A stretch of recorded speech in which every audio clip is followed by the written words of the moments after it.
CGP Angkatan 6 dari SMP Negeri 7 Kota Tangerang Selatan akan melakukan wawancara mengenai tugas saya di CGP pada modul 3.1 tentang pengambilan keputusan berdasarkan nilai-nilai kebajikan seorang pemimpin pembelajaran. Sebelumnya, saya ucapkan terima kasih kepada Kepala SMP Negeri 7 Kota Tangerang Selatan, Ibu Leli Yuliana, MPD. Yang kedua, Bapak Muhammad Ridwan, SAG, Kepala SDS Alam Madinah School, beserta Kepala SMP Taruna Mandiri, Ibu Nuraini, SPD. Terima kasih Bapak Ibu sudah berkenan menjadi narasumber pada kegiatan wawancara kali ini. Nah, untuk mengidentifikasikan, saya sebagai pimpinan sini mencari dan mendapatkan fakta-fakta yang relevan. Yang keduanya melakukan identifikasi isu-isu dari fakta yang telah ada, kemudian menentukan kepada siapa dan bagaimana kelompok orang itu tuh mempengaruhi, kemudian memutuskan tindakan yang tepat untuk menyelesaikan masalah. Ada seorang guru itu menuntut semua siswa itu mempunyai prestasi di bidang akademik yang baik gitu.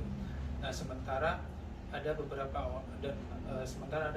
anak mereka itu menonjol di bidang seni dan olahraga, sementara di bidang matematika, di bidang kognitif yang lain itu agak berkurang.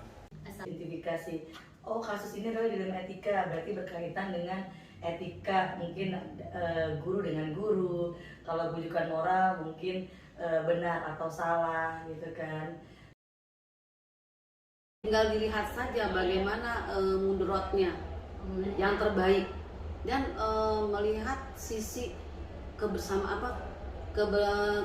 kebenaran di secara keseluruhannya. Kami harus berdiskusi dengan misalnya nih beberapa teman guru atau bahkan dengan guru yang bersangkutan. Jadi kami keputusan yang terbaik buat semua pihak, terutama buat yang terpenting adalah buat keberlangsungan masa depan anak-anak. Mencoba menjadi penengah, mencoba untuk menjembatani antara. Satu, harus mengenali dulu bahwa ada nilai-nilai yang saling bertentangan dengan situasi yang kita hadapi sekarang. Yang kedua, menentukan siapa aja yang terlibat dalam situasi itu, orang-orangnya siapa, yang fakta yang relevan.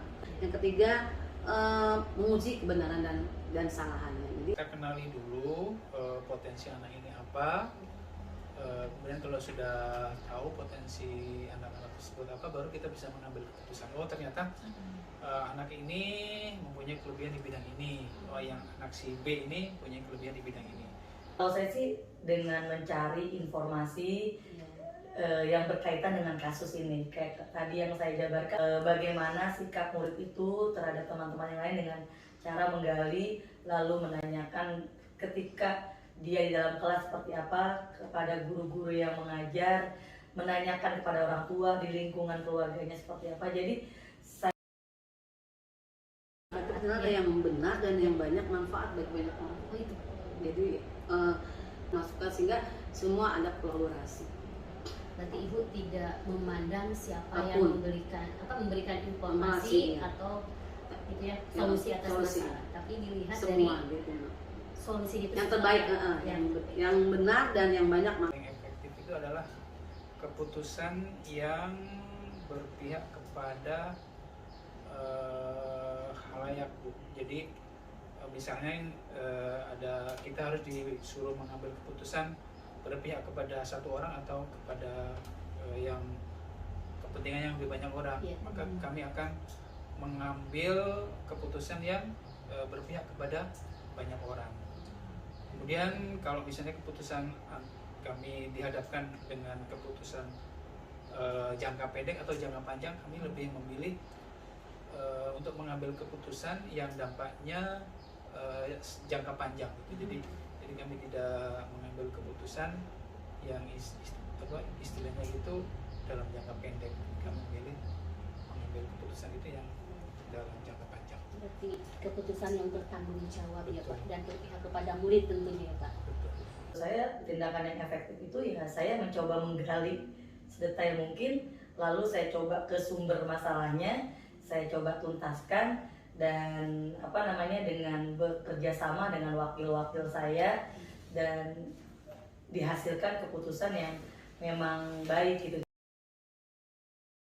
Yang menjadi tantangan ini adalah ambil keputusan sebagai pimpinan itu sama-sama benar. Yang seperti kejadian kita kemarin di rapat itu sama-sama benar. Ibu juga. Tetapi dilihat tadi itu, yang mana yang akan kita ambil adalah sebagai pimpinan adalah yang banyak mudaratnya, baik itu dari atas maupun dari bawah. Jadi jangan hanya melihatnya dari sisi guru, tapi kita melihat juga dari sisi atasan kita, karena kita sebagai pimpinan, di mana kita adalah sekolah negeri, SMP negeri, sehingga kita juga harus menghargai atasan kita dan juga harus menghargai dari bawahan kita. Jadi sama-sama harus kayak ibu bisa menjembatani ya Bu ya, antara aspirasi dari kami ya sebagai warga SMP 7, lalu antara pimpinan ibu dengan atasan. pimpinan ya, dengan atasan dinas ya Bu ya. Tantangan terbesar sih sebenarnya ada pada teman-teman kita ya. Jadi tidak semua teman-teman itu setuju dengan tidak setuju dengan apa yang kita harapkan gitu. Jadi ada aja pertentangan, tapi sebagai seorang pemimpin kita harus tetap mengambil keputusan demi jalannya sebuah lembaga atau sekolah. Jadi keputusan tetap kita ambil, dan keputusan yang kita ambil itu tentunya berpihak kepada kepentingan anak-anak ini, kepentingan masa depan anak-anak ini. Jangan sampai keputusan yang kita ambil itu merugikan bagi masa depan mereka. Tantangan saya adalah misalnya saya punya keputusan ini, tapi ada pro dan kontra terhadap mungkin di lingkungan rekan guru dengan guru dengan yayasan, saya dengan pokoknya dilema etika di lingkungan kerja kita. Tapi tantangannya adalah bagaimana saya mampu untuk menjelaskan bahwa keputusan ini adalah keputusan yang terbaik untuk kita semua. Karena sebagai kepala sekolah, saya tidak bisa bertindak sewenang-wenang dengan ini adalah keputusan saya, jadi semua harus diikuti. Tidak. Jadi tantangan saya adalah bagaimana rekan-rekan guru bisa mengikuti keputusan itu dan bisa bekerja sama ketika keputusan itu sudah dibuat. Mengadakan suatu sharing pasti dengan wakil kepala sekolah. Dan yang kedua, saya selalu berhubungan dengan dinas, terutama dalam bidang PTK. Di situ ada pembinaan. Bagaimana apakah saya salah dalam memimpin anak buah saya? Apa yang harus saya lakukan? Dan selama ini saya selalu berhubungan dengan pimpinan saya. Orang guru mungkin yang dianggap bisa memberikan masukan dalam hal ini mungkin dia yang netral. Nah itu jadi masukan-masukan sehingga ada orang mungkin mengatakan ibu selalu lebih mengutamakan untuk selalu sharing. bermusyawarah. Iya. Kita harus dituntut harus cepat mengambil keputusan hari ini ya, mau nggak mau harus kita ambil keputusan hari ini. Tapi kalau misalnya yang keputusan itu sifatnya tidak mendesak, bisa kita tunda sehari 2 hari, maka kita harus diskusikan dulu bersama teman-teman gimana baiknya keputusan ini nanti akan diambil gitu. Tapi kalau misalnya harus hari ini, kasuistik ya Bu Susan. Jadi kalau memang kasus itu perlu keputusan itu, saya akan bertindak memutuskan hal itu juga. Tapi jika kasus itu memang perlu pemikiran-pemikiran yang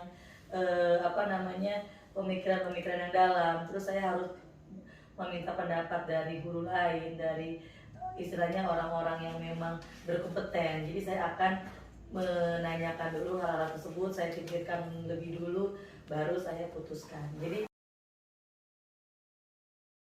kepala sekolah itu ada manajerial, tidak. tentunya kita musyawarahkan dulu ya Bu ya. Dan musyawarah itu tentunya kita kerucutkan menjadi suatu mufakat gitu. Tapi kesepakatan kita demi kebaikan bersama, ya maka kesepakatan itu bisa kita ambil, keputusan itu bisa dengan mudah untuk kita ambil. jadi mereka kan punya role model gitu kan. Seperti saya misalnya melihat kepala sekolah lain, dengan kita sekolah. Jadi ada role model yang bisa saya ikuti. Oh ternyata ibu itu kalau mengambil keputusan seperti ini. Jadi yang baik-baik yang bisa.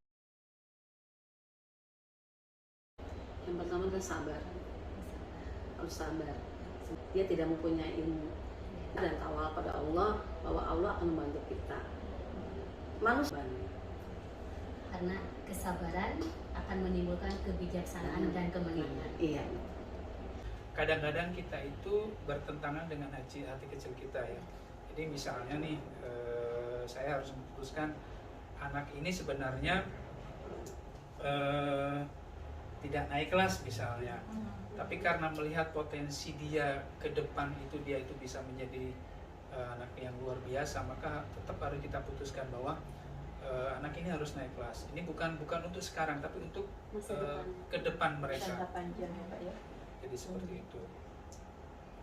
Hal yang saya pikir keputusan itu adalah yang terbaik untuk kita, tapi selalu ada pro dan kontra dari keputusan itu. Jadi saya coba untuk mencoba untuk mempelajari lagi, benar tidak ya keputusan ini. Saya coba refleksikan ke diri saya, kok masih ada yang kontra. Tapi kembali lagi, jika memang keputusan itu memang sudah sesuai dengan aturan, sudah sesuai dengan role, jadi saya akan ikuti, dan saya berharap yang kontra pun bisa menjalankan keputusan itu, karena memang sudah menjadi keputusan kita bersama.